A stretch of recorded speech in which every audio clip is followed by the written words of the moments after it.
Hi everybody, very welcome to Mentour and yet another video podcast. As always, I hope you're doing absolutely fantastic. Before we start this video, I want to issue a warning. If you are a sensitive viewer or someone who gets triggered or feel very bad about watching images or video sequences including air crashes, then you should stop watching right now. For the rest of you, we are going to be talking about the National Transportation Safety Board, the NTSB's animation of the crash that happened to Atlas Air Flight 3591, who crashed into the Trinity Bay in Texas on February 23rd, 2019, and killed both pilot and a passive crew member. So stay tuned. Wind 31016, everyone right, right on. Clear to land, 31 right. Delta 260. Produced. Okay guys, so the way that I'm going to do this is that we're going to watch through this animation. It will also include some surveillance footage of the actual crash. And then I'm going to, at regular intervals, stop the animation to tell you some important facts that it's good for you to know and to understand. And then towards the end, I will read a direct quote from the NTSB about the cause of the crash, together with some thoughts from myself about the role of type rating instructors and type rating examiners out there. So let's have a look at it.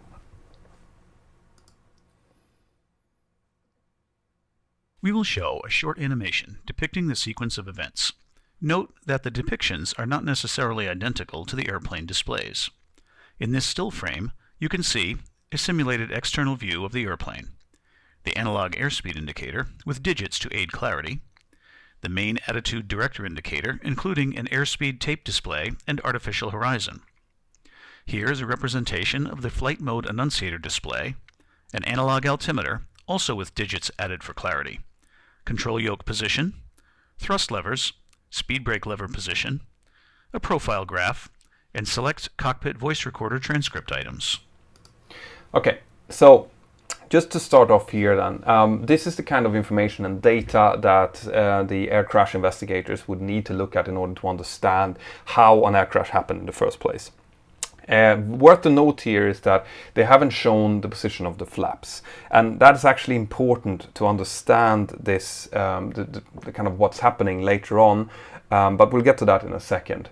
The other thing that I wanted to point out is the flight mode annunciator that says go around up here.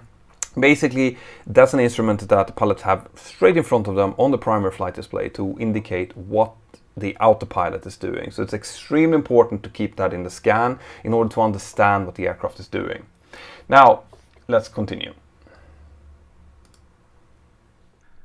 The crew was setting up the approach procedure when the airplane encountered light turbulence. Shortly afterward, the autopilot and auto throttles entered go-around mode as the airplane was passing about 6,300 feet. Okay, so at this point the aircraft is being set up and prepared for the approach. Okay, the first officer is the pilot flying and the captain is pilot monitoring. The captain is involved in the discussion with air traffic control about radar headings. What they're trying to avoid some heavy precipitation en route, and he's trying to confirm if they want him on a radar heading, on a direct routing. So there's a little bit of distraction on behalf of the captain when this all happens, and it goes quite quickly. There were no flight crew callouts. Consistent with the activation of the go-around mode, the airplane arrested the descent and began a slight pitch-up, and the thrust levers advanced. Okay, so this is where I was talking about. Some of you will be asking, how come the aircraft can go into an automatic go-around when they're at 6,200 feet?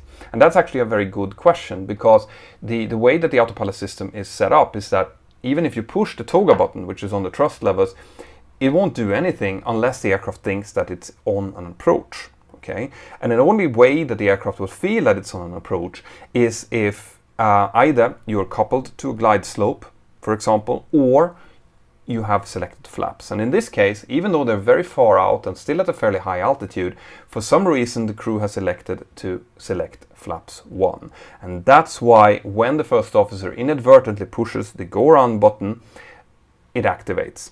Now, how he pushes the go around button is something that we'll never really know. The NTSB thinks that he might have been reaching over for the speed brake selector, and when he was doing so, inadvertently kind of pushed the toga button with his arm. I don't really see how that could happen, but we will never really know how that happened. The speed brakes were retracted, which could only be done manually. The captain responded to a routine radio call, while the first officer pushed forward on the column and made an expression about speed and exclaimed, "We're stalling." Okay, so here, when the aircraft went into that initial pitch, they had a little bit of turbulence before, it went to a little bit of pitch up because it was in go-around mode. And now, for some inexplicable reason, the first officer thinks that that was indicative of stall. All right, they still have all of the instrumentation available to them, including the airspeed, and as you can see, the airspeed is now already overspeeding. Okay, the reason that it overspeeds already at 260 knots is because they have flaps extended, like I was mentioning before. But there's nothing here indicative of a stall. Okay. There is, however, something called a somatogravic illusion that we'll get to in a second. But right now, the aircraft is in a very, very dangerous position. They have a pitch down of 27 degrees or so. They're only at just below 6,000 feet, and they would have an extremely high vertical speed at this point. The captain at this point should definitely understand that something is going on and take over the control, because it's always the responsibility of the captain to make sure that the aircraft is safe at any given moment. And if he or she doesn't understand what's going on, it's better to take over the control, sort things out, and then try to figure out what was happening. There was no indication that the airplane actually stalled. It was likely that the first officer was experiencing disorientation due to the somatogravic illusion, in which airplane acceleration results in a false nose-high feeling. Okay, so somatogravic illusion is something that generally happens to people with very low experience of instrument flying when they're flying and they get themselves into cloud, into an IMC condition. And basically what it is that the human balance system, which is situated in the inner ear, are not really built to be in a situation like that. We're built to be running around on the savannah, maybe jumping from a tree or two, but we're not built to be sitting in a flying machine, either pitching up or accelerating. So that means that an acceleration actually feels the same for our inner ear as a pitch up. So if you are in a situation with very low visual cues and you can't see what's going on, then a slight pitch up together with an acceleration will feel like a huge pitch up. Okay, and this has actually caused accidents before, when if the pilots are not looking at their instrumentation, they only act on what they feel, they will suddenly just pitch forward very, very rapidly in order to get rid of that feeling of pitching up, which can put the aircraft in a very dangerous situation. The somatogravic illusion is actually what we are using in the simulator to simulate acceleration and deceleration. You've probably seen a simulator that's just standing on its head like this.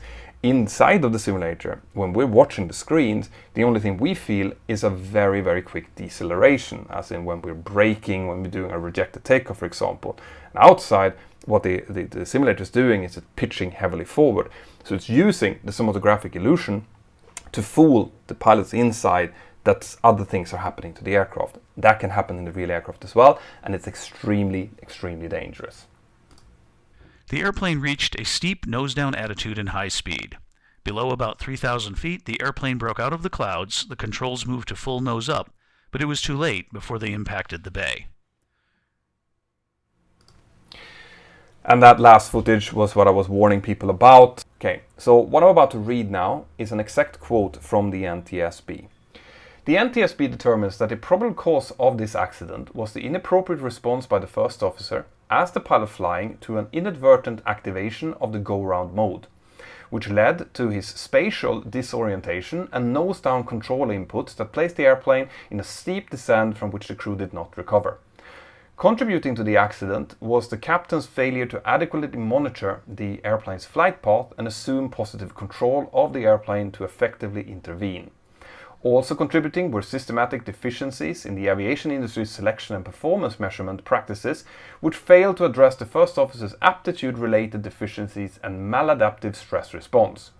Also contributing to the accident was the Federal Aviation Administration's failure to implement the pilot records database in a sufficiently robust and timely manner." Unquote.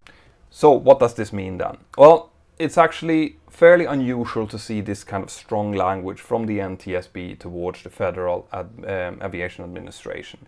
And what they're talking about is the fact that the first officer, who clearly was the one that caused this accident, they were flying a perfectly working aircraft straight into this Trinity Bay.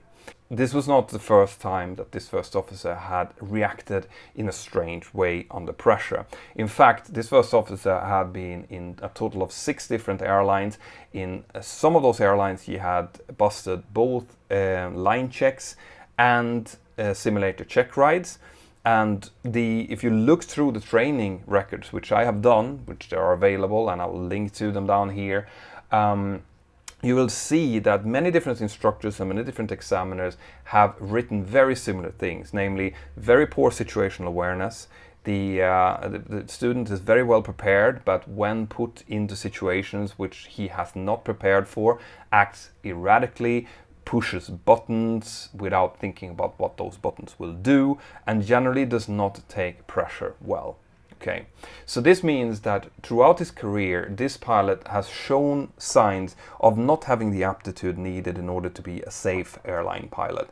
And what the NTSB is saying is that if the FAA would have implemented something they had already planned, which was this database of pilots, which the airlines would be able to access and see if a pilot have had these kind of problems before they're being employed, well, in that case, this pilot was likely not going to be employed and this wouldn't have happened. So it's very strong language on behalf of the NTSB towards the FAA in this scenario.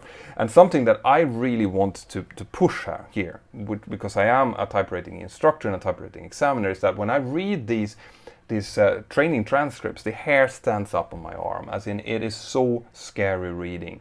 Because you realize how important the role of a type rating, both instructor and examiner, actually is. It's a very, very bad feeling to fail someone, all right? To end up at the end of a simulator session having to tell the student that they have failed, that they can't continue to work, that they have to do retraining, is a really bad day at the office. However, this is exactly why we have examiners. This is why that fail is so important. I have never ever regretted a fail in my life, because what you really don't want is for someone like this to kind of sneak through the net because someone wants to be nice to them or something like that, and then they end up in an aircraft doing something like this. The role of the instructor is to put down very accurate observations of the kind of training performance of the students, and if they see deficiencies or aptitude deficiencies or whatever it might be, make sure that it's written down, because it will be dug up in case of an investigation. That's very clear here. And if you're an examiner out there and you're doubting that the pilot in front of you is going to be safe online, then just picture yourself putting your own family in this aircraft and have that pilot in the front. That's what I always do, and say, is this pilot safe enough to carry your family to their destination? If the answer to that is not really sure, then you put a fail down, you motivate it clearly, you show exactly what needs to improve, and then this pilot can go for more training to try to improve, to be stronger in those areas. And if that cannot be achieved, well, then their career as an airline pilot is over. That's very sad, but it's less sad than this. That's all I had, guys. If you have questions about this, as always, put them in the description of the video. I'll see if I can answer them there. Otherwise, you can come in and talk to me and other airline pilots in the Mentour Aviation app, which is absolutely free to download. You have links to it to download it here. There's loads of pilots that you can discuss these kind of things with, technical forums, things like this. So take care of yourself, and I'll see you next time. Bye-bye. Right, guys, I really hope that you liked that. If you want more content like that, more aviation content, well then, check this out. I hope that you have subscribed to the channel and that you've highlighted the little notification bell. See you inside of the Mentour Aviation app and have an absolutely fantastic day. Bye-bye.